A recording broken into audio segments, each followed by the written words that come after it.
My name is Isabel Reed. I am 30 years old, and I live in Flagstaff, Arizona. Here, winter always starts with snow on the windows and ends with warm dinners by the fireplace. But this Christmas morning, I woke up in a silent house. There were no sounds of laughter, no clinking cups, and no one calling me for breakfast like they used to every year. The kitchen still smelled like the cinnamon waffles we had the night before. There were some dirty plates in the sink, but the dining table was empty. I walked into the garage and saw the door wide open. All the cars were gone. No one left me a note or even a message. 16 people. 4 SUVs. A 6-day trip. I was the one who planned it all. I chose the location, booked everything, and even paid the deposit, nearly $13,200 from my own pocket. But they left without me. It was not a mistake or a mix-up. They chose to leave me behind on purpose. My family always believed in bringing everyone together. My parents, my grandparents, my sister Hannah, my brother Lucas, 5 cousins, and their partners, everyone was included. This year, we added someone new. Hannah's fiancé, Graham, a lawyer. He was now part of the group. I always take care of the holidays. I pick the place, book the hotel, make lists of what to pack, and even plan the meals so no one with allergies gets sick. I made a seating chart for the cars so there would be no fights. The night before the trip, I stayed up past 1 in the morning wrapping presents for the kids and making hot cocoa for the road. I set my alarm for 6 a.m. so I could help my dad check the car tires. But when I woke up, the sun was already high. It was 8:43. I jumped out of bed in panic. I called out to my family. No one answered. I ran through the house. My brother's things were gone. My sister's bed was made, and her perfume was still in the air. They had already eaten breakfast and left. No one had woken me up. No message. No note. I opened the front door. Only my car was left in the driveway. The rest were gone. I stood there barefoot in the freezing air, shocked. I called my mom. She answered on the 3rd ring, sounding cheerful. She said, "Isabel, you're up." I told her I was still at home. Everyone had already left. There was a pause, and I could hear her whispering to someone next to her.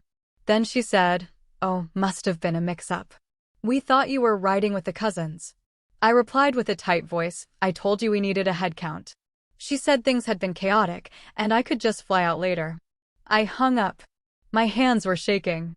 I ran to my phone. No one had sent anything in the family group chat. But when I opened social media, I saw a photo. Hannah had posted it from a rest stop. Everyone was smiling, holding sandwiches. The caption read, "Christmas has begun. 14 people. 4 cars. 1 unforgettable trip. 14 people. Add Grandma, Grandpa, and Graham. That makes 17. I was not in the photo. I was not on the trip. And I was not really part of that family anymore. They always remembered to call me when something needed fixing. I used to think I was just the responsible one, keeping everything together. But now I see I was more like a free assistant than a family member. Since I was 16, I've done everything for them. When Lucas got upset one Thanksgiving because the mashed potatoes didn't have cheese, I made a whole new batch. When Grandpa and Dad argued over land, I spent hours helping them work things out. When Hannah cried because Graham disappeared for months and then came back with a ring, I was the one who comforted her. I told her she did not have to say yes if she was not ready. The next day, she said yes. At the engagement party, she thanked my best friend for supporting her. I was sitting right there, but she never even looked at me. That kind of thing used to hurt. Now it just opened my eyes. I remember my 26th birthday. It was quiet. No balloons. No cake. Hannah said everyone was too busy. But just 1 week later, they threw a big party for Lucas at his favorite restaurant. 18 guests. A giant cake that said, "To the most amazing young man." And me? I was always the one who was fine. The one who could take care of herself. But they were wrong. Just because someone can take care of themselves does not mean they do not need to feel loved. One summer, I got really sick. My fever hit 104. But I still stayed up fixing the family trip plan because Aunt Clara had booked the wrong place. No one asked if I was okay. My mom just texted, "Did you fix it yet?" Everyone's waiting. I cannot remember the last time someone asked if I was okay. But I can remember all the times I paid for cabins, park tickets, and group dinners when Uncle Martin's card failed. When I asked my dad for help with my dog's vet bill, he said pets were the owner's responsibility. But I've been carrying a whole family that does not want to carry anything themselves. Last year, I took time off work to help my mom with Grandpa at the hospital. Hannah never came. Not once. But at the funeral, she gave a speech about fishing with Grandpa like they were best friends. After the service, I cleaned everything up and made sure everyone got home safely. Hannah was called Grandpa's shining granddaughter. I used to think that if I was patient and kept helping, they would finally see my worth. But when I saw that photo, 14 people smiling on a trip I planned and paid for, it broke me. I made special meal plans for kids with nut allergies and people who could not eat seafood. I gave everything I had. But I was not invisible. They were just used to me always doing everything. They never thought I needed anything in return. That is when I realized I had spent my whole life serving a table I was never really welcome at. I used to think the family ran smoothly because everyone did their part. But now I see the truth. I planned it all. They enjoyed it. And if anything went wrong, they blamed me. I never thought my own family could plan something so cruel. About an hour after realizing they left me behind, I opened my laptop and looked for flights to Aspen. I still wanted to believe this was all just a mistake. But when I logged into my iMessage through iCloud, something strange popped up. There was a backup folder called famrip d23 _backup. I remembered this account. We had used it for family photos and birthday videos. But my sister Hannah had always been careless with her phone backups. And this time, she left behind something they never wanted me to see. I clicked on the messages. My hand shook. The first one was from Lucas. He wrote, "So it's settled.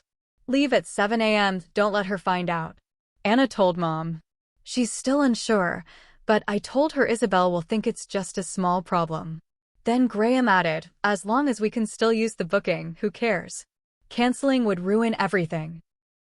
Uncle Martin chimed in, "I don't want any drama this Christmas about side dishes or schedules." I kept reading. My cousin Lily asked, "Who's bringing the check-in code?" Anna said, "It gets sent to Isabel's email. We'll print it early and destroy all the copies." Lucas replied, "Exactly. If she finds out, she'll make a scene." Graham added, "Just say it was a mistake. Buy her a cheap ticket if needed." I stopped reading. My eyes weren't full of tears. They were full of anger. I felt completely humiliated. My whole family had used me like a planner, a wallet, and a helper. Then, when they had everything they needed from me, they cut me out. They made a group chat just to plan the trip without me. I clicked to view the group name, Family Vibes. And I wasn't even in it. They didn't hide it. No password. No guilt. Just a joke of a name. The chat included Hannah, Lucas, my parents, Aunt Clara, Uncle Martin, Lily, her husband, and Graham. I scrolled down to the day they decided to leave me behind. One message from Hannah stood out. She said, "I know it will hurt, but it's needed. Isabel is too strict. She makes every trip feel like a work meeting." Lucas agreed. "We all need to relax. No more being bossed around by Miss Control Freak." Aunt Clara added, "She doesn't know when to stop. Last year, she snapped at Mike for calling her a single auntie. It was just a joke." Then Graham wrote, "Let's be honest. Isabel never fights back. She'll forgive us again." That last line said it all. They truly believed I would just accept it like always. That I would fix things again, stay quiet, and move on. I closed my laptop. I felt cold all over, like I had been slapped from the inside. But in that silence, something grew inside me. A decision. I was not going to save this trip. I would not remind them that the check-in code could still be used. And I definitely would not hop on a plane just to be treated like a forgotten guest. I picked up a pen and wrote down every name from that group chat. Then I circled 3 names, Lucas, Hannah, and Graham. The main ones who had betrayed me. I used to think I would scream at people if they ever hurt me like this. I thought I would shout and cry and demand answers. But all I felt was emptiness. I sat on the floor with cold sunlight coming through the snowy window and just stared. Then I reopened the booking email for the Ever Pine Ridge Resort, the one I had paid $13,200 for. 6 cabins. A fancy Christmas dinner. Ski passes for the kids. I had spent days making everything perfect. I clicked cancel reservation. A pop-up appeared. No refunds allowed within 72 hours. I didn't care. I called the resort's phone number. Ever Pine Ridge, this is Monica. How can I help you? She asked. I said, hi, this is Isabel Reed. I need to cancel my full reservation right away. She hesitated and said they don't usually do refunds during busy seasons. I took a breath and said, my family used my credit card to plan this trip. Then they left me behind. I am the one who paid. I can verify everything and accept any fee. She paused, then typed quickly. I'll connect you to my supervisor, she said. I waited 13 minutes on hold. Every second felt like a replay of the last 30 years. Finally, a kind voice came on the line. This is Patrick, Senior Reservation Supervisor. We've checked your payment. You'll get a full refund in 3 to 5 business days, he said. I gripped the phone. Thank you. Just tell them when they arrive that the booking holder canceled everything. No more explanation is needed. Patrick said gently, we'll handle it. I hope you still find peace this holiday. I hung up the phone. It felt like dropping a heavy bomb, but not to hurt anyone. To free myself. At 7 p.m., I opened a new tab I had saved long ago. It was for a yoga and meditation retreat in Thailand, deep in the forest. No phones. No social media. No one asking, when are you getting married? The round-trip ticket cost exactly the same amount I had saved in case my family refused to pay me back, like every other year. I clicked book now. The flight would leave from Phoenix at 9:20 p.m. the next night. I didn't tell anyone. Didn't post online. I just packed. Only the basics, my passport, yoga clothes, a few books, and one letter I left on the kitchen counter with a sticky note. It read, don't call me if you only remember me when you need something. Before I went to bed, I scheduled an automatic email. It went to the same family vibes, no Isabel, group chat. It included the refund receipt, the cancellation notice, and one final message. I wasn't forgotten. I was left out. And this time, I'm choosing to leave too. From a family that only remembers me when there's a bill to be paid. The next morning, as the sun rose over the snowy mountains, I locked my door, pulled my suitcase to the car, and never looked back. I was no longer the holiday helper in an apron. I sat in a peaceful airport cafe with a warm cup of ginger tea. My phone buzzed nonstop. I had turned on Do Not Disturb, but the messages still showed on my screen. Mom, 6 missed calls. Lucas, what the hell are you doing? Hannah, you're acting like a child. Graham, so disappointed. Aunt Clara, we're all standing in the snow. Explain. I laughed softly. My flight to Thailand was in 3 hours. Meanwhile, the people who printed my room codes were being turned away at the front desk. The staff told them, sorry, the booking was canceled by the person who paid. A few minutes later, I got an email. It was the group chat, forwarded from the cloud backup. I had scheduled it to send at 8:00 a.m., right after I got my flight confirmation. Then a message from Mom came in. Isabel, what is this? The resort says you canceled. Where are you? Attached was a photo of them standing in the snow. They all looked upset. Lucas was holding a cold pizza box. Hannah was holding onto Graham like she wanted to disappear. Mom was pointing at a closed cabin door. Behind them, the resort sign sparkled in the sun. It looked like a dream. A dream they would never enter again. They thought they could use me forever just because I stayed quiet. They were wrong. Lucas messaged again. Where are you? We planned this trip for months. I almost laughed. They planned to leave me. Then a message from Hannah. I didn't mean to. I just wanted a peaceful Christmas. How could you do this to us? I typed something. Then erased it. Typed again. Then paused. Finally, I sent one simple line. This is my first peaceful Christmas. No blame. No tears. No fixing anything. 10 minutes later, Graham called. I still did not answer. And I pictured them all, standing there in the cold, finally facing the mess they created, without me there to clean it up. The last time I checked the home security app, I saw my dad, Ronald, stomping into the garage. He looked really angry, but the front door would not open. I had changed the locks the morning before I left. Hanging on the doorknob was a note I had written in red ink. It said, "If I am not welcome today, then do not expect a place tomorrow." I imagined them all standing at the resort, arguing and embarrassed. Then I pictured them driving back home to Flagstaff, feeling defeated. They had always treated this house like it was theirs. But the truth is, the house belongs to me. Grandma left it to me in her will. I am the only one on the deed. I have paid every bill, every repair, and every tax. They never asked if I needed space. They just assumed I would always give and never ask for anything. My phone kept buzzing. A text popped up from Aunt Clara. It said, "You are unbelievable. Your mother is crying from embarrassment. Do you ever think about anyone but yourself?" I turned the phone off. I looked up at the screen.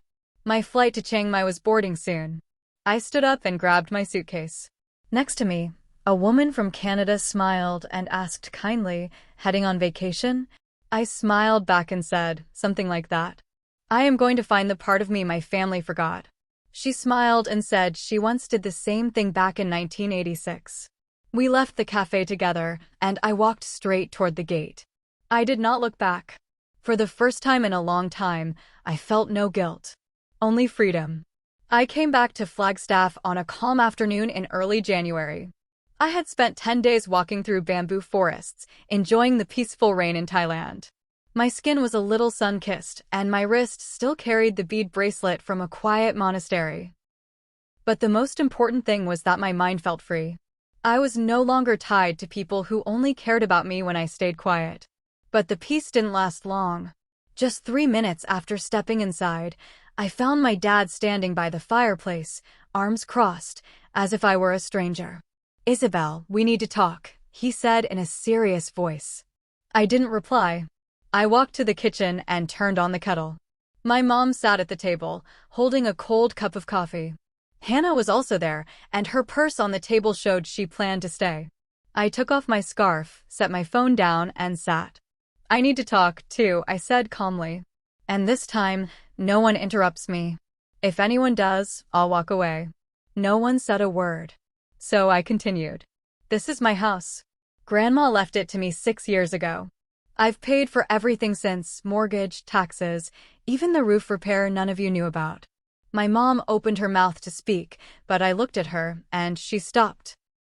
"You both always said, family doesn't keep score with money, but you kept score when it was convenient for you. You let me handle everything. Then you left me out. And I know you were both in the group chat without me." Dad's face turned red.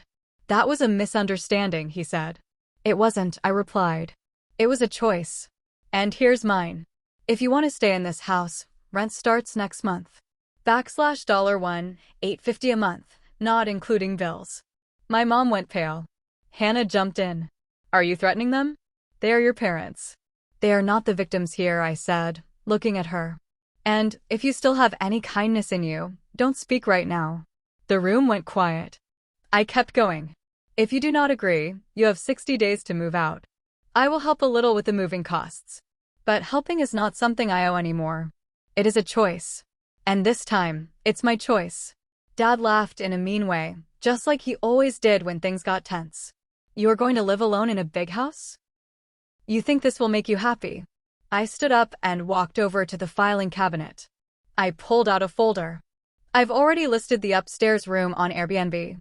It's fully booked until April. First Seattle, then Denver, then a Canadian family wants the downstairs suite this spring. The house will be full of people who know how to respect others." My mom started crying. But for the first time ever, I didn't feel bad watching her. "I used to protect you," she whispered. "I never thought you'd become this cold." I looked straight at her. "You didn't protect me when you left me behind. You didn't protect me when Hannah and Lucas blamed me. You protected comfort, not the truth." I opened my phone. "If you want to stay, the lease will be in your email soon. If I don't hear back in 7 days, I'll start the legal process to remove you. Read the contract carefully. This time, I'm done letting anyone take advantage of my kindness. I walked away. No hugs. No excuses. I had let them live here for free long enough. Now it was my turn to live here free and fully myself. 3 days later, at 8 a.m., my phone rang. It was not Mom.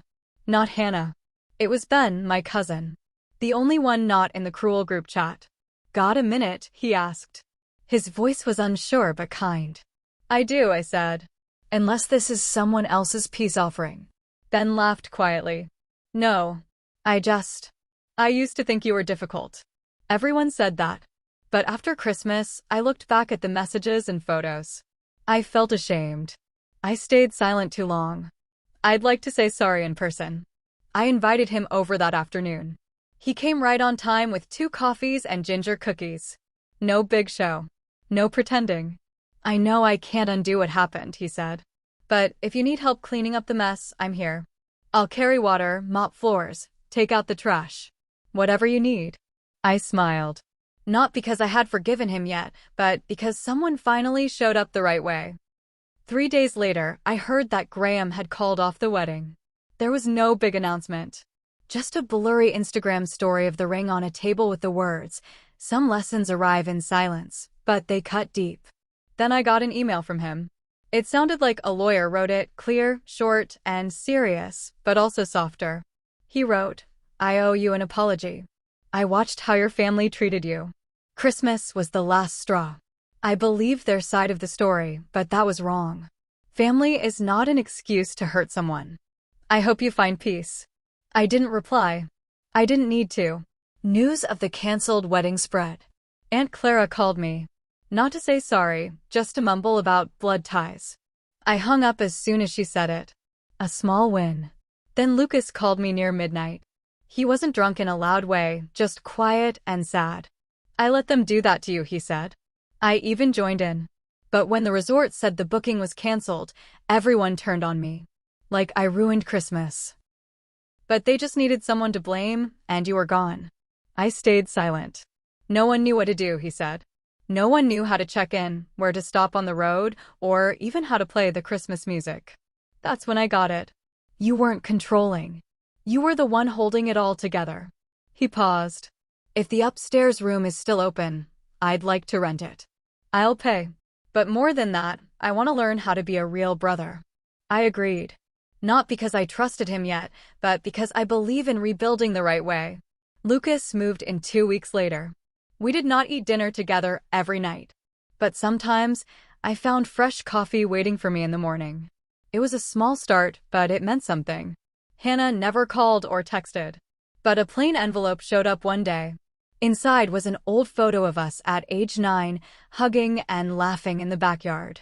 On the back, written in pencil, were the words, "Maybe we forgot where we started. But I remember we used to be friends." I did not know if it was her way of saying sorry. But it did not hurt me. It made me realize something else. The past cannot be erased. But it can be seen in a new way, asterisk asterisk. And that new view has to come from them. I do not need everyone to come back. I only want the ones who move forward with real kindness. No flowers, no gifts, no perfect words. Just honest steps. Spring comes late to Flagstaff. But this year, as the snow melted off the roof and the maple trees began to grow green leaves, I felt something was finally changing. It was not just spring outside the window. It was spring inside me, too. I was not the same Isabel from last Christmas, the one who did everything to make everyone happy, only to be left behind like forgotten luggage in a car trunk. Now I woke up with a new kind of strength. I had the power to choose who I let into my life and who I kept out. I started by cutting off all the quiet ways my family had been using me. I canceled the extra credit cards my mom used to grab a few things for the house. I turned off the Netflix, Amazon, and Disney Plus accounts I had been paying for just because no one else wanted to cover it. They used to say, "Well, she's already paying." Not anymore. I rewrote my entire budget. Before, nearly 20% of my income went to family stuff. Now, I used that money for things that fed me. I signed up for a Tuesday night photography class, a weekend yoga and meditation course, and I started a private savings fund labeled Isabel Only. I changed the house too. The downstairs, which my parents had always treated like their own, became a space for Airbnb guests. I repainted the walls a deep olive green, added new curtains, and planted lavender outside the window. Each time a guest arrived, I left a small note on the coffee table. Welcome to a space of peace, asterisk asterisk. Upstairs, where Lucas lived, started to feel like a fresh beginning. Not perfect, but real. He paid his rent on time, always asked before moving anything, and sometimes helped me bake on Sundays. Not because he had to, but because he wanted to. I learned to say no clearly and kindly. No, I would not go to family gatherings unless someone invited me with actual words. No, I would not send money for cousin birthday gifts just because everyone else was doing it. No, I would not answer midnight calls from Hannah unless it was a true emergency, not about what Graham posted on LinkedIn. The old ties faded, but new ones grew. I met June, a 52-year-old woman who had left her husband and opened a second-hand bookstore downtown. We met in yoga class. 2 months later, I started helping her with her store's social media.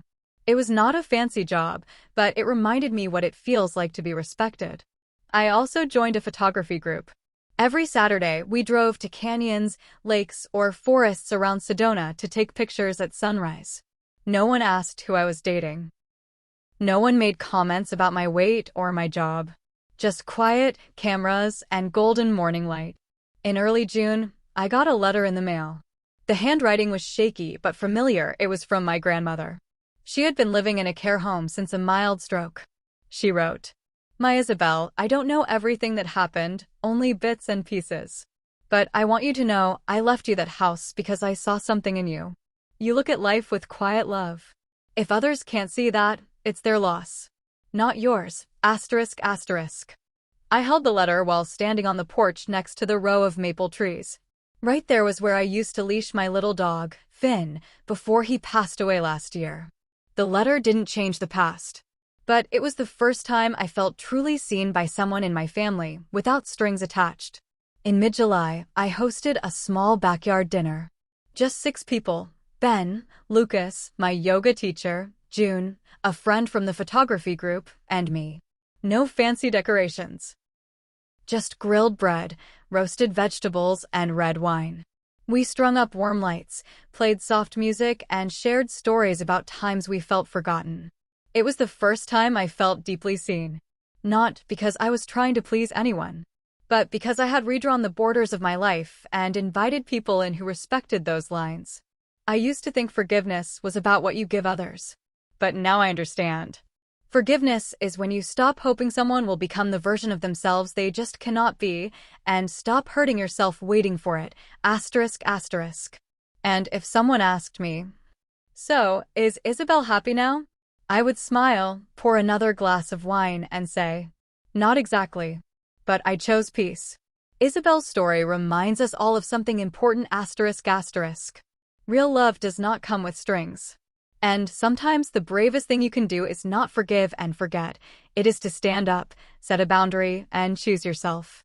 Because peace is not something others hand you. Peace is what you build for yourself when you stop being who others expect and start being who you truly are.